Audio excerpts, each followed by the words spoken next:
somewhere along my life must have showed me that thing that says, do one thing that scares you every day. Whether it's brave or stupid, but I do scare myself time and time again. What's the worst could happen? Are my friends really gonna let me starve? Give me your life. Let's reinvent your entire life. It's scary, right? 2 weeks after we opened our doors, COVID came to Jamaica. Ouch. Ouch. I lock up one night and I turn and I look at the store and I go, what the fuck did I just do? Love handles, like no guy. No guy likes his love handles hanging over his pants, right? Yeah, exactly. I'm waving goodbye and it's waving hello. Yeah. Because that's the other thing too. When they give you a non-alcoholic drink, they give it to you in a glass like this with a straw, and you're like, okay, now everybody knows I'm sipping a glass of water. Yeah. Drink out the chase. So when are you gonna come and sit here and talk to us if you're not gonna drink anything? You're so boring. You're so. And I'm like, but I'm making decisions for my health. There'd be days when I would say something and then I'd go, whoa, I just sounded so smart. Yeah.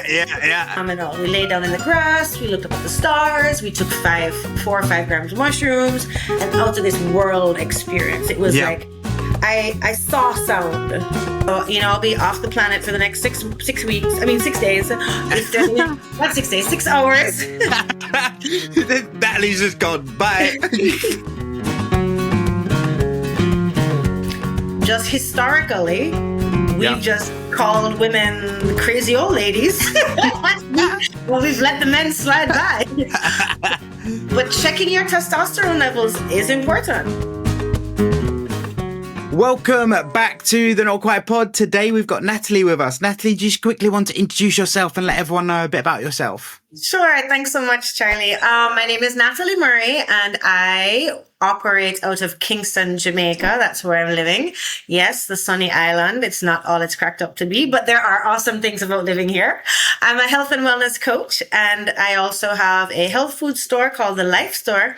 And out of this location, we do body contouring as well. So we're sort of like a one-stop wellness hub. I'm really looking forward to diving into this because I also want to get into some of the differences between over here in the UK and over there in Jamaica, because it's just not something that often comes up on the pod. So we're going to dive into that a bit later.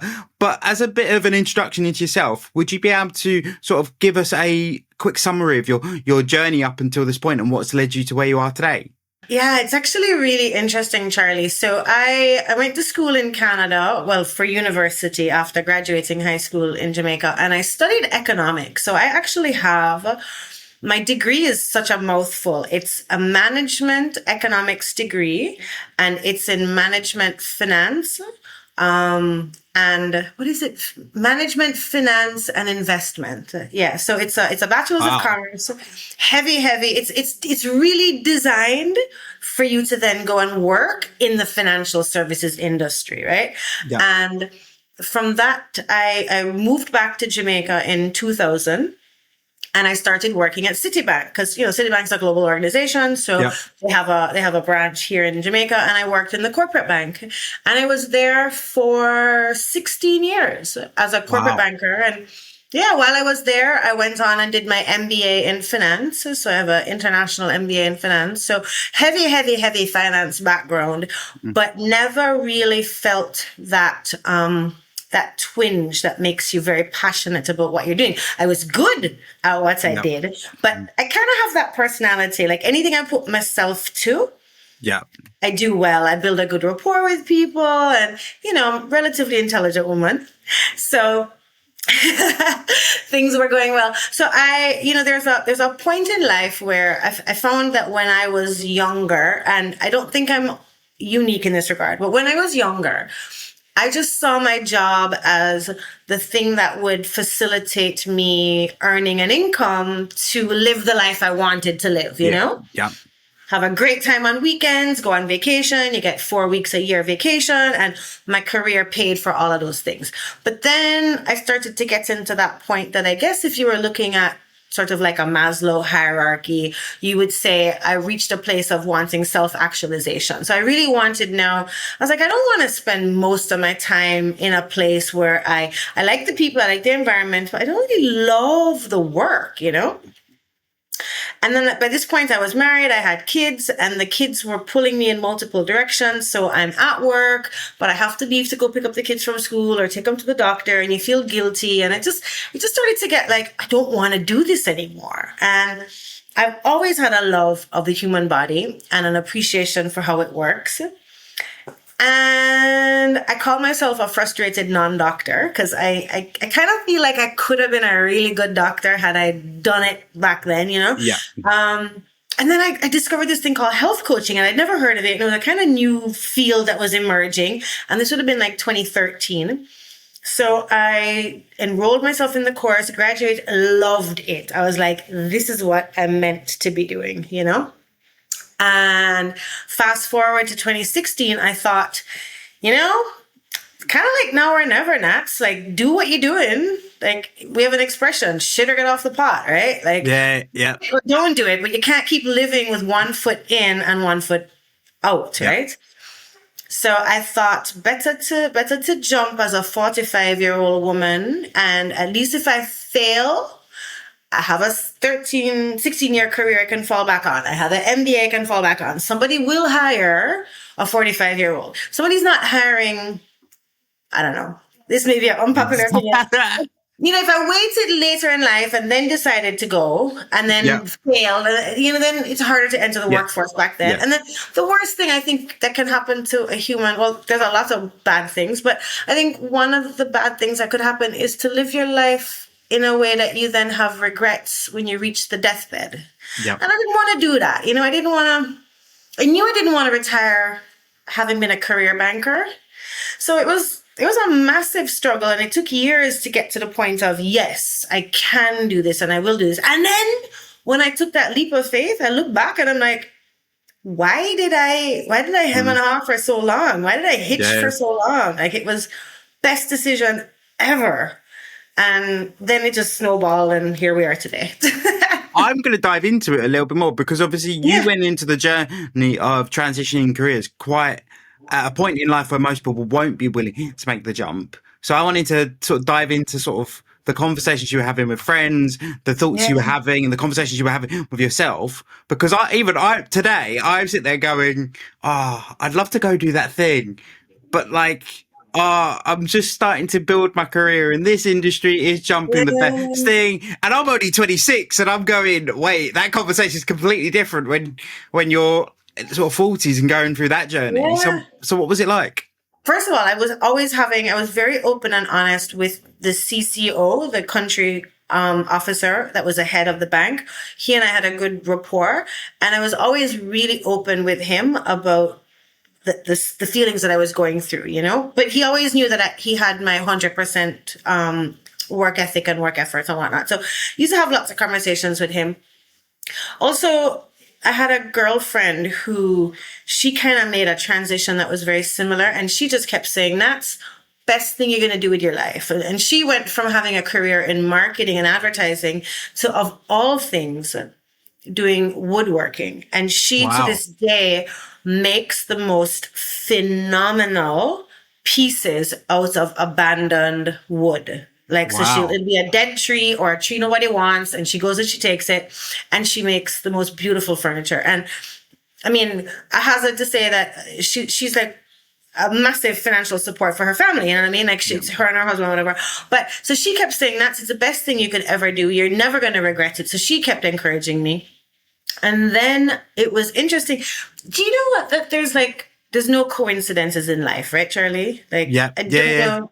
Yeah, I don't know if you've ever read the Celestine Prophecy or you've heard about it, but awesome little book. And, you know, I'm a firm believer, whether you're a God person or whatever you consider your higher power, there is a higher power, and that higher power listens, you know?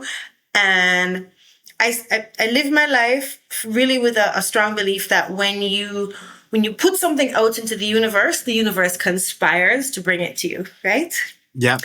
And So I'm going through all of these struggles and trying to figure out mentally, because it's massive. I'm a VP with Citibank. That's not a bad job, you know? Yeah.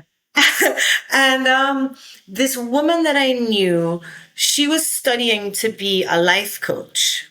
Yep. And in order to complete her coaching certification, she had to coach someone through a major life change. Right. So she asked me if I would be her like guinea pig person. I was like, this is so freaking cool, because here I am going through a major life change. Yeah. I'm in turmoil with this decision, you know? Yeah. And because it's not like I didn't have, I have kids, I've got a mortgage, I've got, I was married at the time, but still, like, it was a massive decision.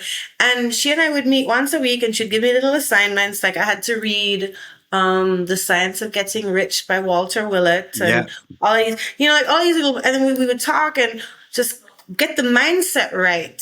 And she really helped me. She really helped me make that decision. But at the end of the day, I just had to close my eyes and go, yeah, it's now or never. So you're either doing this or you're putting it to bed.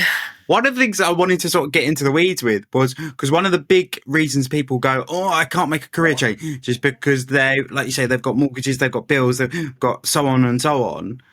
How did you manage that transition? Obviously, you're going from a VP role at a bank, which, let's be honest, it's not going to be a badly paid job. Yeah. To then going, I'm going to try something completely different. Because that's, I think, where I get intrigued. Because I'm like, yeah, people find themselves trapped in that scenario of like, this is all I've got going on at home. This is what I want to do.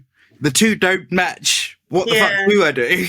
No, for real. So, my husband was very supportive, so I knew he had me. And, what I would think about is like, I was like, what's the worst could happen? Like, is the worst that could happen that I can't feed myself or clothe myself? Like, are my friends really going to let me starve? I really did a worst case scenario. Am I going to end up on the street? Like, no, like, so once I had realized that whatever the worst case scenario was, it wasn't going to happen because, you've got support networks and stuff. And then, when I left the bank, I had like a little pension. I took that pension, I paid off the car loan. So I kind of made sure that I personally was kind of debt free at that point. But Charlie, I also, the other thing that I, like, somebody somewhere along my life must have showed me that thing that says, do one thing that scares you every day. Yeah. And I really took that one to heart. So whether it's brave or stupid, I'm not sure. Yeah. Yeah. But I do scare myself time and time again. One of the things I always say is try and say it to myself. Again, biggest hypocrite going, because I try and do this as much as I can, but we only regret the risks we didn't take. Yeah, it's true. So, and as you say, it's often I had that thought of like, I don't want to be 94 and go, wish I did that. Yeah, for real. But on a fast forward to what you're doing today, how did that journey start? Because obviously now you're doing so many different things, which we're going to dive into. But like, how did that start? You went through the coaching and then went, right, okay, let's dive into holistical health and everything that you do now. And everything. Yeah. So I started out by doing one-on-one coaching, and, that was okay. I was fortunate enough that my mom had passed by this point. So my parents own a company, right? Yep. So my mom had an office in that company, and my dad said that I could use my mom's office. So I didn't have rent to have to worry about in terms of having an office space, right? Yeah. So I would see the clients one-on-one, but I kind of felt like, boy, I'm playing with life here. Like, I'm really not that busy. I'm really not making that much money. So I through the advice of a person who was a friend at the time, I launched a little 3-day program. Yeah. And that 3-day program has sort of become the cornerstone, because when I want to talk to you about, give me your life, let's reinvent your entire life, it's scary, right? But if I say to you, Charlie, give me 3 days and let's see how you can feel in just, upgrading your habits for 3 days. Yep. So that 3-day program is something that, like, what are we, like 8 years later? We still run it once a month. It's a group program and it's phenomenally successful, both for me and for the client. So that, that startup came in. So I was doing all of that. And then my dad said to me at the time, he said, there's this plaza that's going to be finished being built and there's an open shop in there. There's still a shop available. Do you want to open a bakery? I was like, right. Bakery? That's like the opposite of what I do, right? So I said, well, I'll look at the shop, but I would put a health food store in there, because I keep sending people to the health food store. Go buy your probiotics, make sure it's this, make sure it's that, So I took on the space and said, right, we're going to have a health food store. I didn't know the first thing about retail or owning a space or rent, and but I just figured it out as I went. Found international suppliers, had to figure out how to import stuff into Jamaica because there's all sorts of licensing requirements. And I just tried it and went for it. And 2 weeks after we opened our doors, COVID came to Jamaica. Ouch. Ouch. And I'm locking up. They're now talking about lockdowns and they're talking about curfews and all of this scary stuff is happening. And I lock up one night and I turn and I look at the store and I go, what the fuck did I just do?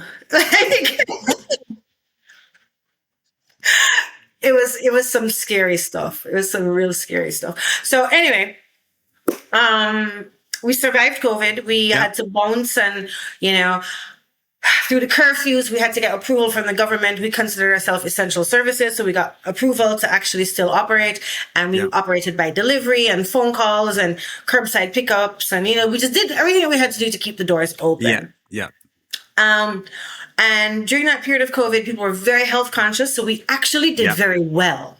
I was going to say there seemed to have been a bit of a spike with people really diving into health and wellness. So I can imagine. We did well. All of my clients canceled their appointments though, because nobody wanted to see anybody, but the store was doing well. But then as the whole COVID trickled through the economy, vitamins and the sort are one of the first things to go. People don't really consider them the essentials of life. Yeah. So now our revenue is flat and I'm going, what do we do now? What do we do now? And I'm at the cash register one day, cashing out a customer. And this customer comes in every week and she's buying chlorophyll. And I'm like, what are you doing with all of this chlorophyll? I just have to ask, why are you buying so much chlorophyll? And she said she uses it in her body contouring business. And I'm like, body contouring, what is that? So she told me about it and I was like, that sounds kind of cool. And I dived down that rabbit hole and I started investigating what is body contouring and da-da-da. And lo and behold, a year later, I got certified in body contouring. I bought 2 machines. I had one of my staff members trained in it and it's something that we now offer. And I consider it aesthetic wellness. Yeah. So I am teaching you how to eat right, exercise, move, sleep, be stress-free, all that stuff. Yeah. I have the store where we give you the supplements that you need for whatever conditions you're going through. And then whatever diet and exercise doesn't take care of from a visual, we can help with that, So that's sort of how we ended up where we are. And we're humming along. Well, so for someone that doesn't know, what is body contouring? So it's non-invasive. I'm going to say non-invasive tissue manipulation so that we can do targeted fat reduction, skin tightening. We treat cellulite, that sort of thing. So we predominantly use sound frequencies to manipulate the cells. So, for example, the fat reduction machine, that's called cavitation. That's the one that we do, right? So there's also cool sculpting, which is almost like the opposite of cavitation. And I think it has some side effects that I wasn't quite comfortable with, which is why I went with cavitation. But basically, it uses heat and sound to destroy fat cells. So it agitates them, and then they burst open and release the lipids. And we move that liquid and fat towards your lymphatic system so that your body can process your liver, kidneys, excrete the fat out. And the result is targeted fat reduction. That's I didn't even think. Yeah, that's crazy. What about because when I think of that, I'm thinking stereotypically. I'm imagining it's quite a female based. Are you getting quite a lot of male clients? I can actually, now I said that, bodybuilders, they'll be all over it. And love handles, like no guy likes his love handles hanging over his pants, right? Yeah. So we work on that. With the ladies, we tend to do, for everybody, we do mostly abdomen. But with the ladies, we do a lot of work on the thighs as well as the arms, right? Your bingo wings. Yeah, exactly. I'm waving goodbye and it's waving hello. Yeah. So for guys, it's mostly the abs, but ladies do, they start with the abs, but then they work on the thighs and their arms. And then we do, the skin tightening that we do is something called radio frequency. And again, it's another sound wave, and it stimulates the cells in the skin that produces collagen, right? So those cells are called fibroblasts. Yep. And the radio frequency is set at such a frequency that it stimulates them to produce more collagen so that you have tighter, more smooth, lifted skin. So how long do these sort of protocols last in terms of like how long does it take to go through the whole process? Because I know you're very much in tune with we're building the whole process, not just doing the end bit. So how long does that process take? So we normally do like 3 to 4 sessions per person and then see how the body responds. And the results, if you are supporting your results with proper diet and exercise, and I use the word diet to mean way that you eat, not a restriction, right? So as long as you're not consuming lots of processed foods or any processed foods, lots of sugar, alcohol is a big no-no as well, and staying real doozy, staying well hydrated, and doing things that help to support your lymphatic system, like dry skin brushing, the results can be pretty lasting, except the skin laxity. We can't fight gravity and age, right? Yeah. So with the skin tightening, we do recommend that people continue, like touch-ups once a month, once a quarter, that kind of thing. Yeah. Amazing. I'd say it's not something that I see that often in the UK, to be fair. So it's because you guys wear too much clothes. Yeah, that's true. We don't have the nice warm temperatures that you guys do. We normally come to you for that. That's exactly. It's really popular in South American countries. It's really popular in the States, especially in the hubs like Miami, New York, LA. I guess it sort of is something that's really concerned about the outward expression of beauty and I never like to play on people's insecurities. I don't. But I do know that when you look in the mirror all the time and you're like, I really effing hate that. If I can help you fix that while I'm also helping you, be healthier, then I'm considering that I'm doing a good job because I'm helping boost your self-esteem. And that's a big deal for people. 100%. I always say to people, like, I don't believe in this whole thing of like, I'm going to do 6 weeks hard at the gym and going to eat well and do this. I'm like, the 6 week thing, because you're just going to bounce back. Exactly. It's got to be a thing that you just, it's part of your routine now. This is what you do. Especially as the quicker you can get to that, the quicker it becomes less hard work because it's not constantly like up, down. You're just kind of there and you're just traveling. Charlie, 100%. You said you're 26. When I was 26, I had my first kid. I ran to the end of the road and back and lost the weight and was right back down as slim as I was before I even thought about having her, right? Fast forward to my second child and it was so much harder. So when you're in your 20s, it is so easy to adjust your diet a little bit, adjust your exercise a little bit, and achieve the aesthetics, the body that you want. But when I'm talking to people about diet and exercise, I quite frankly don't care what you look like.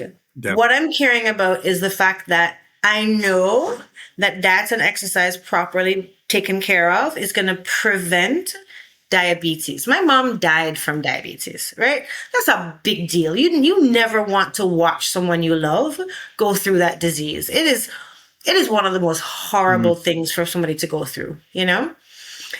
And then like even like heart disease, you know, there's so many unnecessary, what we call the chronic non-communicables, like the lifestyle diseases. And then but you talk to people and they're like, yeah, but I love food. Well, I love food too. But why does it have to be KFC? Or I don't know what your poison is. Yeah. You know? I mean, but then it's that whole thing of like, I always say balancing it. Like, what's your view on, like with clients, how do you deal with that conversation of like, oh, but I don't want to cut everything out? It's that, like I say, it's that whole thing of like KFC every day. Yeah, definitely bad idea. But if it's KFC once every now and again and you can stay on that, great. Yeah. However, how do you manage that conversation with clients? Because I think a lot of them want results quickly. And if you want results quickly, you've got to go all in. And So, you know, that's a really good question. I don't believe in the cliche, all things in moderation, right? Okay. I really don't. That said, I also don't believe that somebody can make a complete 180 instantly. Like if you sit down and say, I'm never drinking alcohol, I'm never eating fast food, I'm always going to work out every day, you're setting yourself up for failure, right? Yeah. Pick one thing. It could be drink more water, right? Yeah. It could be as simple as that. That from now on, I'm going to drink 3 liters of water a day. Get that one under your belt and make it part of your life, right? And then say, you know what, since I'm drinking all this water, maybe I should cut back on my fast food. I'm only gonna have fast food once a week. Yeah. And start there, you know? But what you're gonna find is when you start to look good and when you start to feel good or look better and feel better, you're not gonna want to do. I had to go into Wendy's yesterday because my daughter begged me for a Frosty. I got nauseous. I was like, okay, here's my card. Buy the Frosty. I'm waiting outside. I could not stand the smell of the place. Now, Wendy's used to be my go-to fast food. I love their French fries. I couldn't stand the smell of the place, right? So as you level up your nutrition and your body gets used to better food, you actually will start to self-select away from it. You just won't want to have it. What about, obviously we've spoken a bit about alcohol, and something I've actually spoken a lot about on the podcast of like, we're seeing a huge shift in the UK of particularly my generation leaning away from drinking alcohol. And bear in mind, the UK, we're like known for it. We are made and built for alcohol, or that's how we're portrayed. So it's quite nice to see that shift. What's it been like over in Jamaica? Has that shift happened? Is it starting to happen? No, sadly, no. And I love a cocktail. I love a rum and coke. I love a gin. I've never met an alcohol I don't like. I love tequila. I love wine. So this is something, and I grew up like Jamaicans and UK folks. We're not so far apart on that spectrum. We love to drink. Every social activity is centered around drinking, and it could start from in the morning. It don't have to wait till night. Yeah. But the fact of the matter is, again, when you're young, you can get away with it. Yeah. The older you get, the less your body becomes tolerant. Any way you chop it up, alcohol is a poison, right? Any way we chop it up, alcohol is killing brain cells, it's killing heart cells, it's taxing the liver, and we live in a very toxic world. And as you get a little older, like just barely in your 30s, and your hormones start to shift, then your body's response to alcohol is very different, right? Come close to my age now, when you're getting into the perimenopausal stage of life, because I'm 50 this year, your body don't want no alcohol. Like, and which doesn't mean I don't drink, but you have 2 cocktails and you feel as bad as you would have felt if you had 6 cocktails in your 30s, you know? And you really then have to weigh, do I want to feel this cruddy? Or all the other work I'm putting in, and I'm exercising and I'm eating well, and then I'm, doing this to myself. So I personally struggle with it. I'm not gonna lie. Yeah. So But have you stopped drinking? Are you still occasionally? Fair I enough. drink a lot less. Yeah. But I do like, I don't want to put it out into the public space because you never know. But I would like to get to the point of not drinking. That is actually where I want to get. Yeah. I mean, I think the great thing that's happening in the UK is there are a lot more alcoholic-free options, and that's helping. I think a lot of people are shifting over to that, and it's that really weird psychological thing, because I come from a English-Irish family, so the idea of like not drinking is absolutely wild. But the thing I really struggle to explain to those family members, they're like, but why are you still drinking the 0 beers and all that? And I'm like, because it still makes you feel included as part of the process. Yes, it's a psychological game and it's absolutely rubbish. Yeah. But there's only so much like water you can drink before you're like, okay, this is boring now. Absolutely. So for me, I've found seltzers, like sparkling waters, help a lot. And I'll make a friend at the bar and say to them, can you pour my sparkling water in a champagne glass? Yeah. Yeah. So at least I feel, because that's the other thing too. When they give you a non-alcoholic drink, they give it to you in a glass like this with a straw, and you're like, okay, now everybody knows I'm sipping a glass of water. Yeah. It's interesting. I mean, I think we're moving in the right direction, because I always play the funny scenario in my head is Dragon's Den, or I think you might know as Shark Tank. The idea of someone going onto Shark Tank and going, I've got this really cool idea for this chemical that we give people. It's going to make you feel like shit. It's going to make you make mistakes, and you're going to feel terrible the next day. What do you reckon? All of the sharks are going to be like, nah, I'm good. Exactly. But here we are doing it to ourselves. And, I've tried a few of the non-alcoholic alcohols that you can get, like the different brands of gin. You're struggling. I think spirits is a hard one. I think that one, it's always going to be hard to nail. They're getting better with like beers and stuff like that. I think that's getting better. I mean, I've found a couple that I like. Wine's definitely getting better. I've had some that are terrible, but some that are really good. So we are getting there, but it's interesting that the shift hasn't happened in Jamaica yet, but it's very much happening in the UK. I haven't asked yet in America what the shift is. Yeah, and see I don't know. I think in certain pop-ups, I think it's happening in little specific locations, and I actually just saw something on Instagram recently, and it was this guy, and he was going through the same thing, and he couldn't find like a place that you could go and socialize. So he created it, and this was his business, and now it's like this whole thing that he's built around social gathering. Because I do know that there are pockets of people. But you basically become, certainly in Jamaica, you'd become an outcast. My store is 2 doors down from a bar/restaurant, right? Yeah. And when I go in there to see my friends, like, I get teased and taunted. And I know it's in jest, and I know they love me or whatever. Yeah, but don't drink out the chase. So why are you going to come and sit here and talk to us if you're not going to drink anything? You're so boring. You're so... And I'm like, but... I'm making decisions for my health. Yeah. Don't you love me as my friend? Yeah. It's like the argument of decaf coffee. Yeah? Everyone's like, oh, why are you drinking decaf? And I'm like, because I like the taste and I don't want the caffeine. It's the same thing. I think alcohol is a bit different because you do have like the psychological thing and wanting to be included in that like group setting and like that gathering setting. So I understand it a bit differently there, but it's interesting, very interesting. But coming on to a bit more of like your holistical side of things, we've spoken a lot about the work that you do. One thing I am really intrigued by in your story is you started experimenting with mushrooms, and we've had a couple of people come on the pod and talk about mushrooms, and it's something that I'm really intrigued by because I can see the huge benefits, but there's so much stigma and red tape around it. So I want to know what your journey was with it.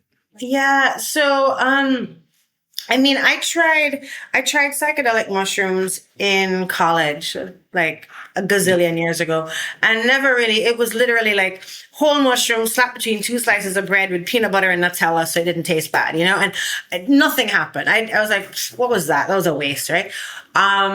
But now there's like a resurgence. So how I started with mushrooms here is that, there's two big brands in Jamaica because we are one of the countries where it is not illegal. Right. Yeah. And so there's two big brands that have started to come up, right? There's Patu and there's Sacred Therapeutics. And Yep. they actually, Patu is one of the owners is my cousin. And then, Sacred Therapeutics Wow. owner is Yeah. like one of my really good friends. So they asked me if I would sell mushrooms. I was like, look, I don't know nothing about this. And I'm not going to be the person, like nobody's going to get to say that their kid ate a chocolate bar that they bought at the life store and their kid jumped off a building, right? Yeah. That's never going to happen to me, right? I should laugh, but yeah. So I had to do my research, but I said, we'll start with the microdosing after I did some research because microdosing, less than 0.1 of a gram, phenomenal, like scientific research that shows how it 100%. improves anxiety and depression. And I myself started to microdose and I noticed an improvement in my eloquence and my cognitive function improved, creativity and problem solving all improved. Like there'd be days when I would say something and then I'd go, whoa, I just sounded so smart. Yeah. Did I just say that?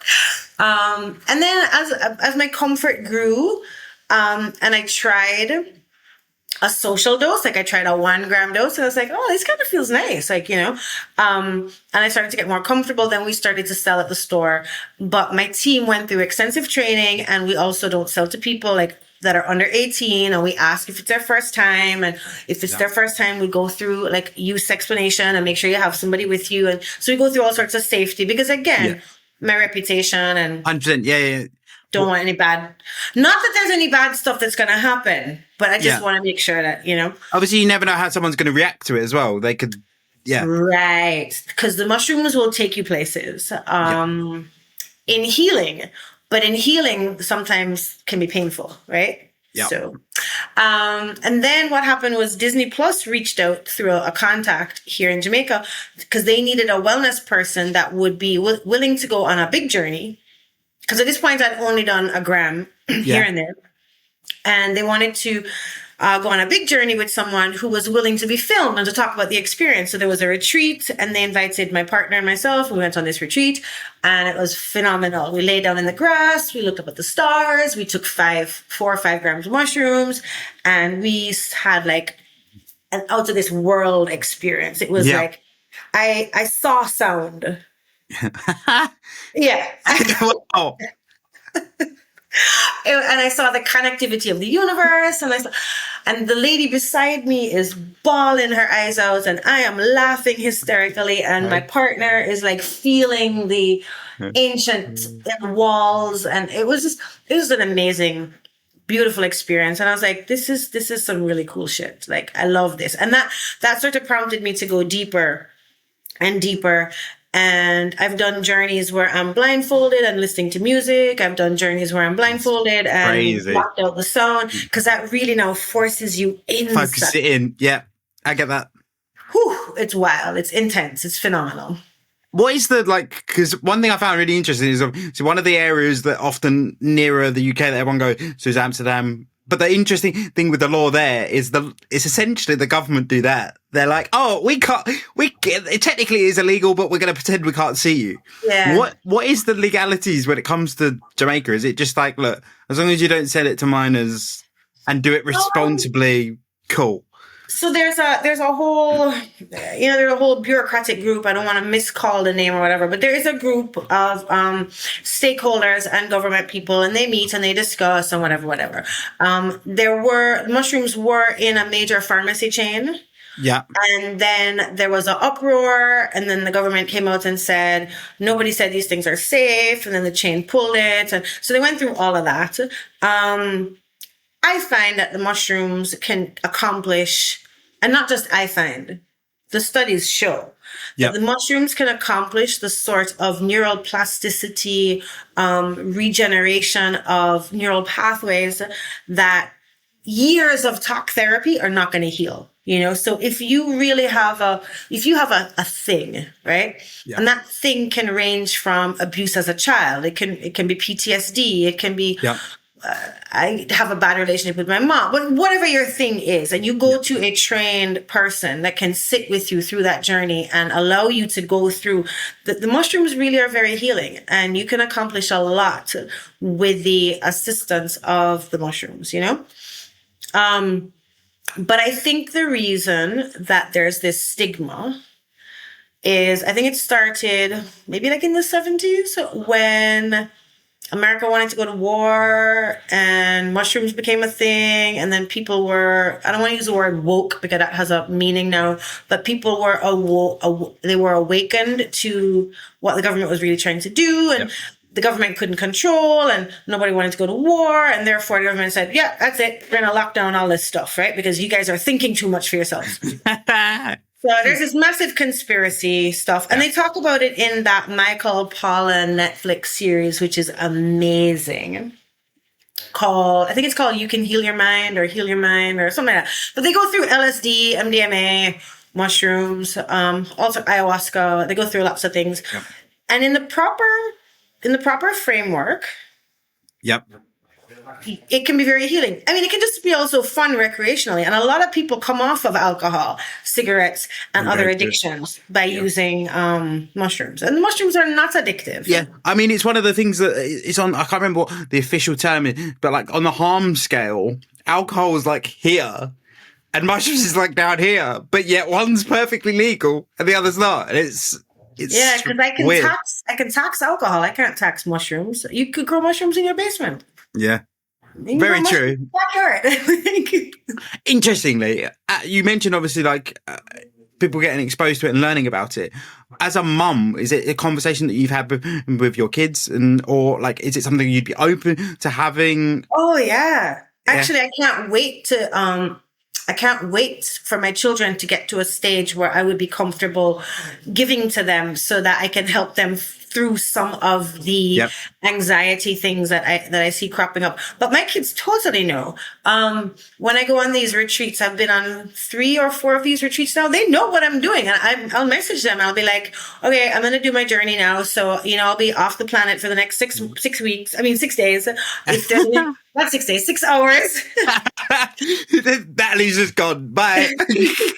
If there's an emergency, here's who you need to reach out to. These are the people that are with me. Like, we're very safe. But they understand, and I tell them everything. And in my house, we are very open because I do not want my children doing anything for the first time without me.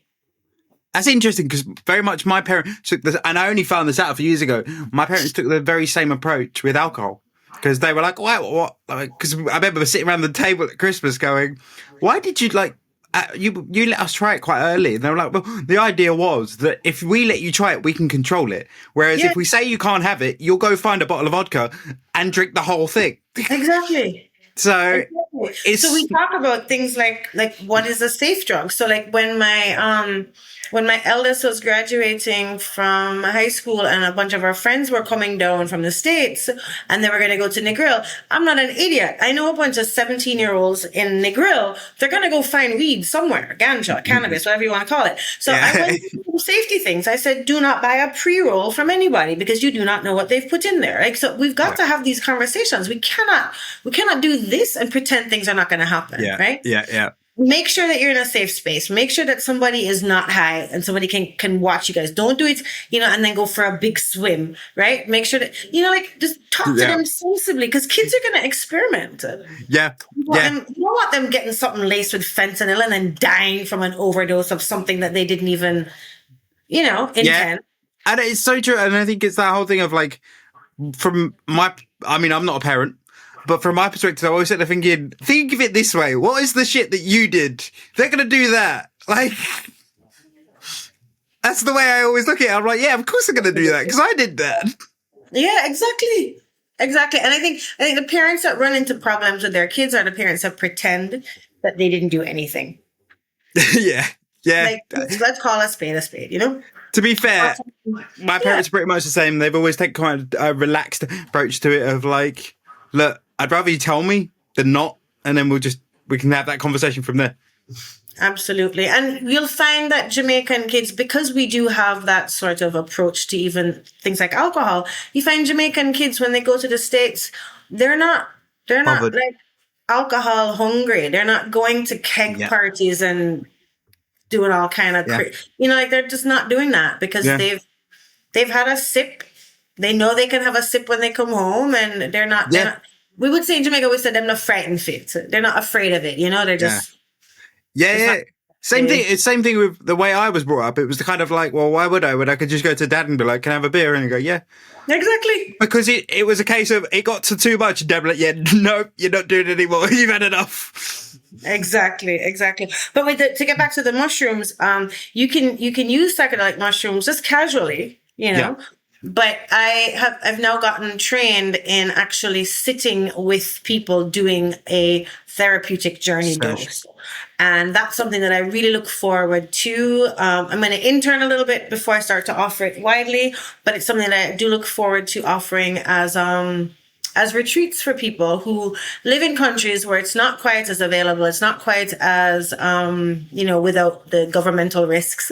Yeah. And you can come to Jamaica, you can have a vacation, have a therapeutic journey, know that you're sitting with someone safe to discuss and unpack what we call integrate, all of the revelations, and make it part of your healing process.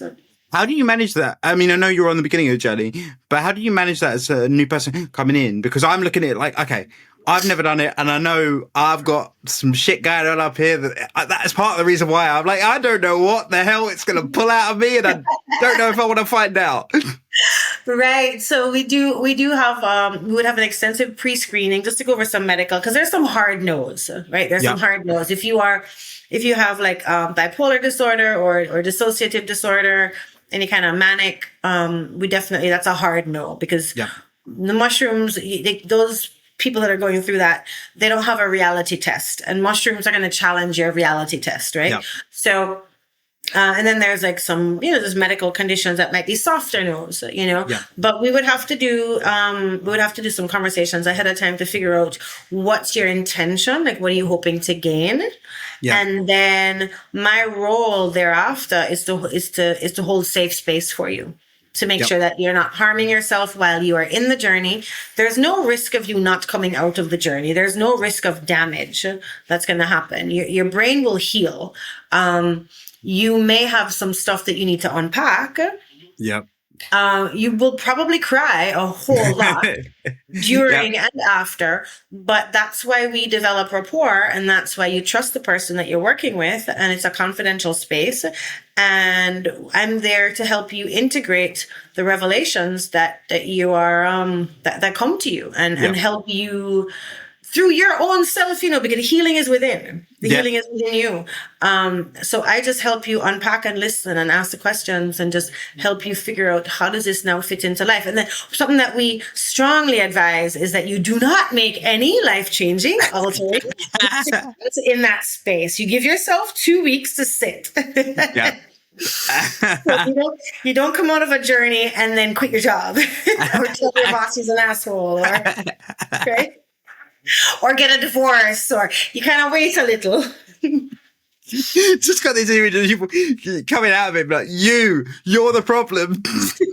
Exactly. Coming on to another quite hot topic that's bouncing around quite a lot, and it's one that actually I've been itching to speak to someone that knows about it, because I just see so much about it, and that is Shilajit. And where that all comes from, and what are the benefits, and what actually is it? Because there's a lot of false stuff flying around, particularly on like TikTok and stuff. There's so much shit flying around. So I wanted to actually speak to someone who actually knows about it and sort of talk me through it. So Shilajit is, we're using that more and more for, how do I say, enhancing your vitality. Right. So men are using it for sexual vitality and energy. But it's not just about boosting testosterone. Like it's essentially a resin, right? And it's very common in Ayurvedic medicine. And then what we're finding, Charlie, is more and more sort of, historical ancient practices are finding its way into more mainstream use, right? Yeah. So just through availability and information and whatnot. So it's a resin, basically, like a gummy sticky substance. But all the amazing companies are doing what they do to make it convenient and accessible. So basically it's coming from the Himalayas, Yeah. right? It's powerful antioxidants. You can take it on a daily basis, just depending on what it is that you are looking for. So you're going to find it associated with things like chronic fatigue syndrome, boosting testosterone, a healthy aging process, just overall a positive aging component, raising testosterone. And, we tend to think about testosterone as a male hormone, but women need testosterone. Yeah. Right. Obviously we need it in a much smaller quantity in our body. But as we get older, all of our hormone function starts to kind of dip, and that's what leads to anxiety, depression, irritability. Those are some of the causes, right? So Shilajit's going to help your mitochondria to be healthy so that you produce more energy. So you feel a lot better. You don't have that fatigue. It's interesting because I think a lot of it, like I've said, from the reading that I did, a lot of it's based around men. It's around that testosterone thing and boosting testosterone and getting stronger, bigger sex drive and everything else. So you don't often seem too much push towards the female narrative and going, how does it help them? Yeah. So very similarly, like maca tends to be something that you see put forward in the female space a lot, and you don't really see it put forward in the male space, but maca does something very similar. Again, drive, sexual energy, libido boost, that sort of thing. So, when it comes to natural supplementation, it's really important to work with someone that knows a little bit about these things, not just my buddy at the bar said, take this, because you never know what, like, in Jamaica, moringa is a big thing, for example. But if you have low blood pressure, you do not want to be taking moringa, because what does moringa do? Lowers blood pressure. Right? Yeah. So you really want to be talking to somebody, and you want to be aware of interactions with other things that you're taking. Yeah. Because it doesn't make sense to take like something that's going to stimulate your adrenal system and build up your cortisol, as well as something that's going to reduce your cortisol, like ashwagandha or GABA. So you want to make sure that you're on the same page. So, talking to a naturalist, a herbalist, a health coach that knows about these things. Are there any things that we should all be taking? Because that's a very overarching comment. But in terms of, is there anything that a lot of people can benefit from just introducing into their life to better improve themselves? I would say magnesium, to be honest with you. Magnesium, you can't go wrong with it. Every metabolic process in your body requires magnesium. From cognition to sleep, everything needs magnesium.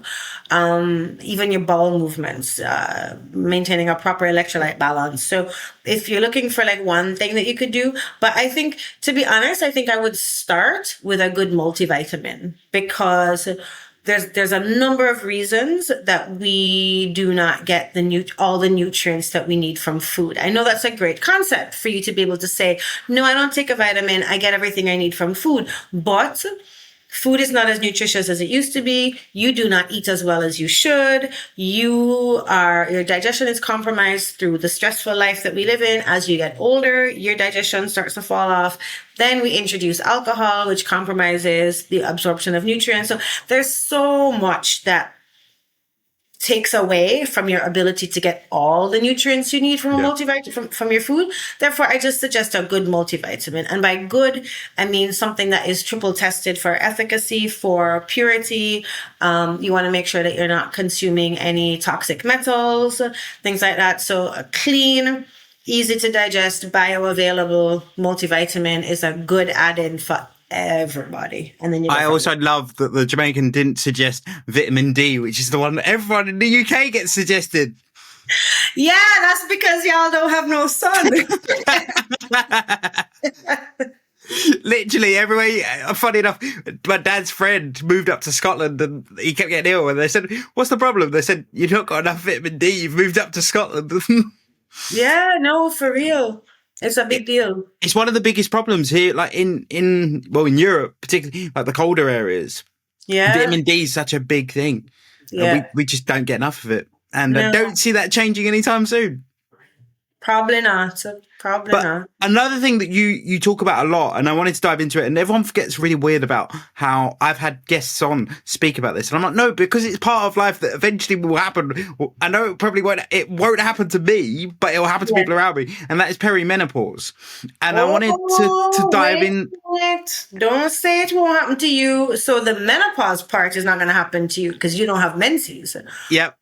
But your hormones will fall as well, and you will go through irritability, low sex drive, gaining weight. Men go through a lot of the things women go through. Just historically, we've Yep. just called women the crazy old ladies. Well, we've let the men slide by. But checking your testosterone levels is important Yeah. because men go through andropause, and it's a big deal. But I'm sorry, I interrupted you. No, I'm intrigued now. I'm like, I didn't even know that was a thing. So I'm happy for you to carry on. Yeah, so okay, so in men, like in a young, virile young man that's full of energy and zest for life and a healthy sex drive, your testosterone levels are probably somewhere from 900 to 1200, okay? Then as you get a little older, they start to dip and fall off, and you're probably getting into like 700 range, which you can live with, but you're not feeling quite as awesome. You're not waking up with every morning that erection. You're not, like you can do without sex, but whatever. And as you start to get a little older and that number starts to fall even lower, like maybe 500 is now your blood levels. Now you're getting into cognitive function starts to fall off, so you're getting forgetful. And by the way, we're talking about men in their 50s. We're not talking about little old men, right? Now you have a little belly coming in, you're irritable. And then if you slip all the way down into like the 300s, you're looking at some serious metabolic crises. Like this is when men now will your incidence of heart attacks will increase. The incidence of diabetes will increase. Yep.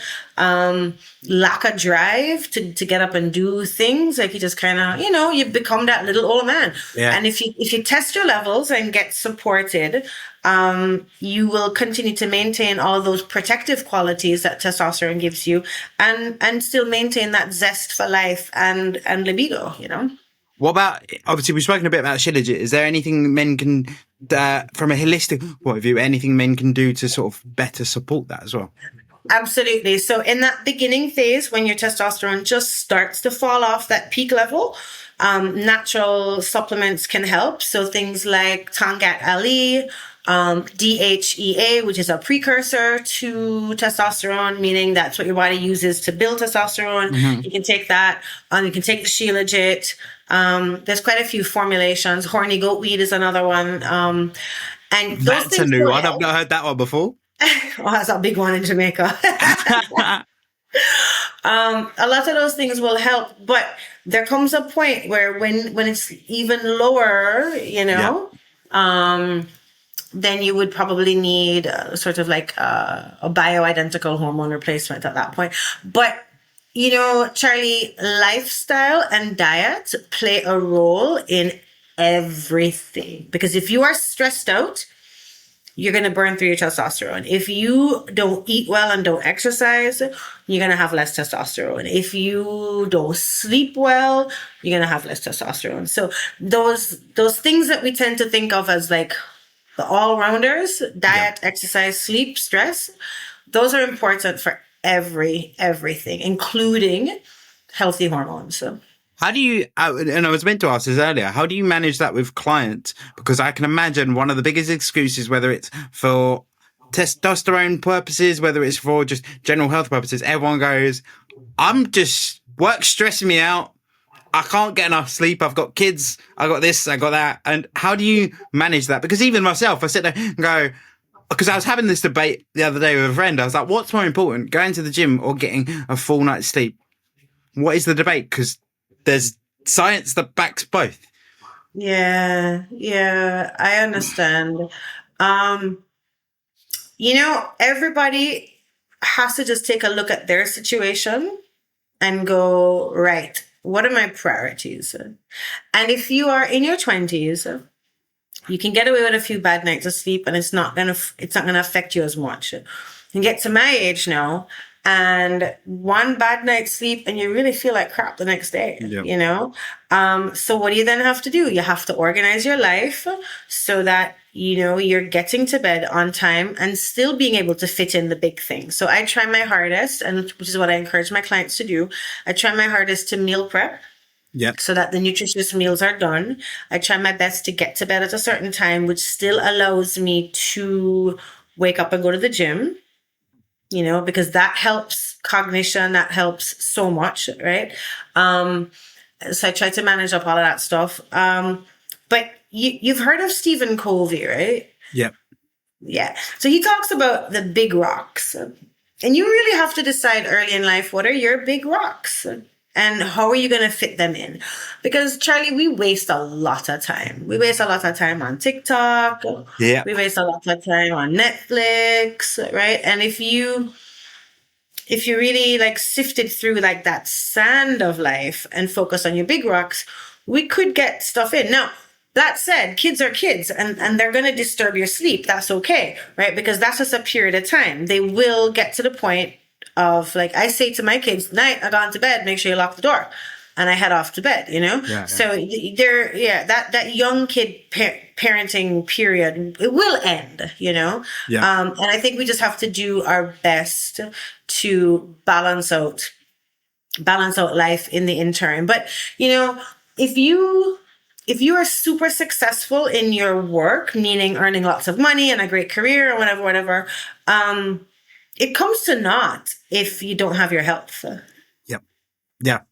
Yeah. And also, I suppose, because this is the other debate, I think, is that whole thing of allowing yourself to unwind. Because as someone that does do lots of different things, I will also have that thought process of I shouldn't really be sat here watching Netflix. But then I also sit there and go, yeah, but then if I work flipping 24/7, what's the point in that? Because I'm just going to be tired and not actually enjoy anything. Yeah. So it's a very fine balance. And I think whenever I get guests on, it's really intriguing to see their perspective of how to adapt it. Because, as you say, it's very personal to them. But I just think it's so hard to do because you've got the argument of, if we stopped wasting time as much, then we'd be able to do more. But then the argument is sometimes that time wasting, flip it on its head. Actually, that's you decompressing. Yeah, but is Netflix really decompressing you? Or is it I don't know, if you went for a walk in nature, I mean, I know it gets cold in the UK and whatever.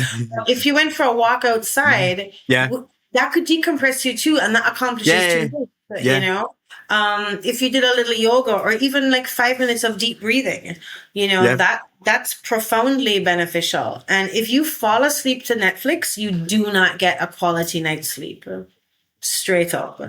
So I'm not saying never Netflix or TikTok or whatever. That TikTok is freaking hilarious, right? I get most of my jokes there. But keep it in the spaces in which it belongs, because the other stuff is so important, and you'll feel so much better, 100%. And then spinning it on its head again, just before we finish off, I wanted you to get you to speak on, we've spoken about, sorry, I forget the name, the male side of menopause or perimenopause. Andropause. What about perimenopause? I know you've spoken about it a lot, and obviously you've gone through some of the journey as well. Is there any advice you would give on the journey, or anyone going through it, again, with any supplementation they can take, or just advice on the journey in general?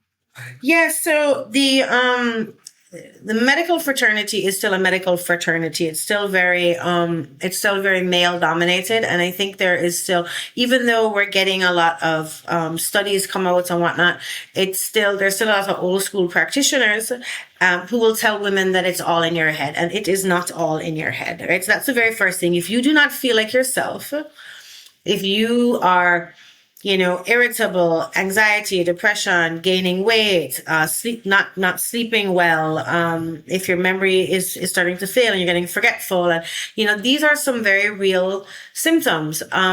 There's cold flashes, there's hot flashes, which tend to be the thing everybody knows about, right? Yeah. But I was getting cold flashes. Horrible. You feel like you're naked in a freezer. It's awful, right?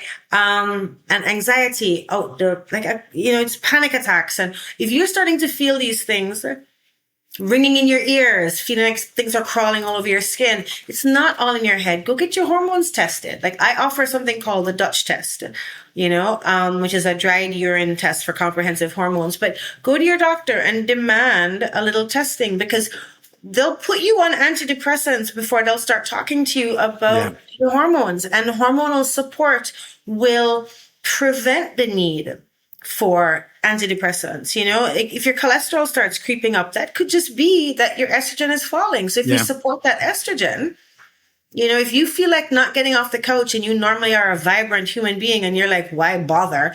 That means your testosterone might need checking, So it's not all in your head.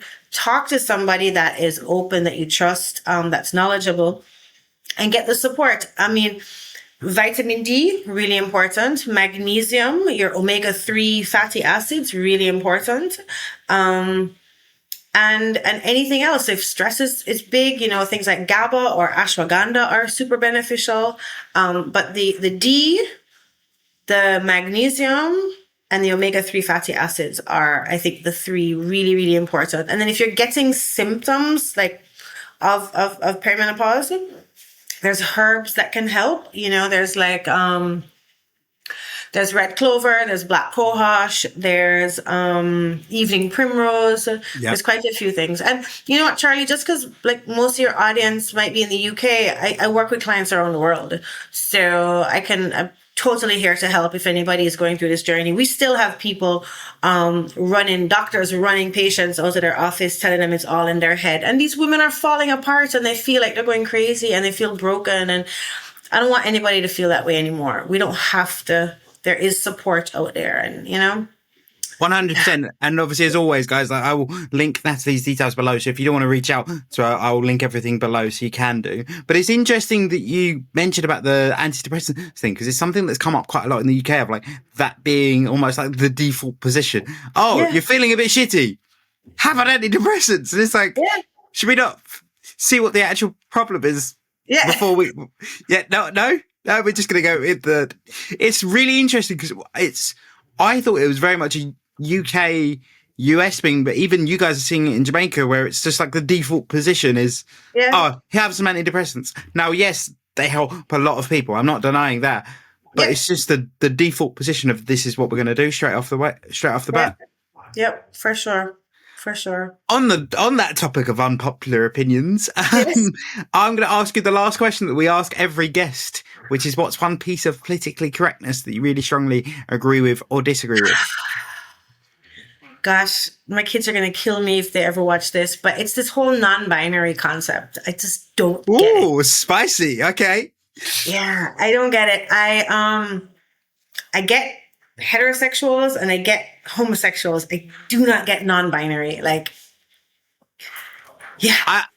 hear you. I think I've got some friends that identify as non-binary, and I remember having the conversation with them. And I think unless you're in that space, it's very hard to wrap your head around it. Either myself having friends that are, you then sit there and you just I've said it myself. I'm like, I want to get it, but there's elements of it I don't get, and I think that the benefit of that is you're not going to understand everything. So you kind of go, look, the best advice I always give to people is like, just treat people how they want to be treated. If they want to be identified as different, cool. What difference does it make to you? Like, that's the way I view it. So I sit there and go, look, I might not get it. It's like, I can't stand cricket, but I'm not going to hate on someone for not liking cricket. Like, yeah, okay, cool. You like, it's the same thing. That's the way I view it. I'm like, look, if you want to identify as they, them, cool. Yes. I'm going to do that because it makes you happy. It makes that whole interaction between us two a lot more easy. Cool. But I do hear you. I'm like, I think it's hard unless you're in that space. I haven't actually dived into it with any of my friends and probably need to, but I hear you. Charlie, I have a hard time remembering the names of people I've known since childhood. I cannot remember if I'm to he, him, you, or they, I just can't do it. I know that. But then I think it was what I always say because of being a disability focused initially, it's always allowing people to make mistakes. Because what I don't like is this whole thing of like, oh, you misidentified me. Yeah, because it's not general practice. I mean, you allow people to get their head around it. It's like, I love the interaction that I have. Yes, I'm in a wheelchair, Darren. Yes, you are correct.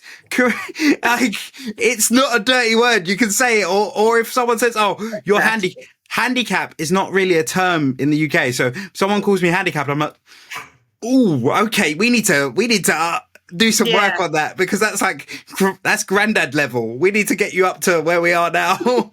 Yes, I know. I get that. I actually get that a lot with even in Jamaicans, where I'll go to a part of the country and somebody will say, you don't look Jamaican. And I'm like, okay, let's lovingly have this conversation. Yeah. Do you know our national motto? It is out of many, one people. What does that mean to you?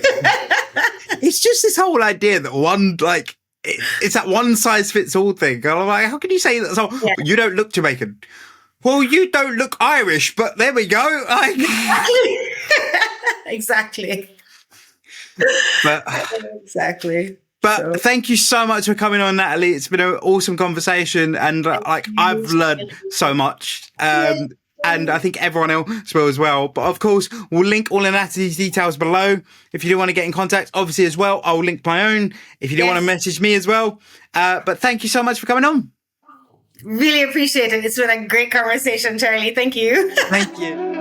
Thank you so much for tuning into this week's episode of the Not Quite Podcast. Please make sure you follow us on TikTok and Instagram to get regular updates about the podcast. These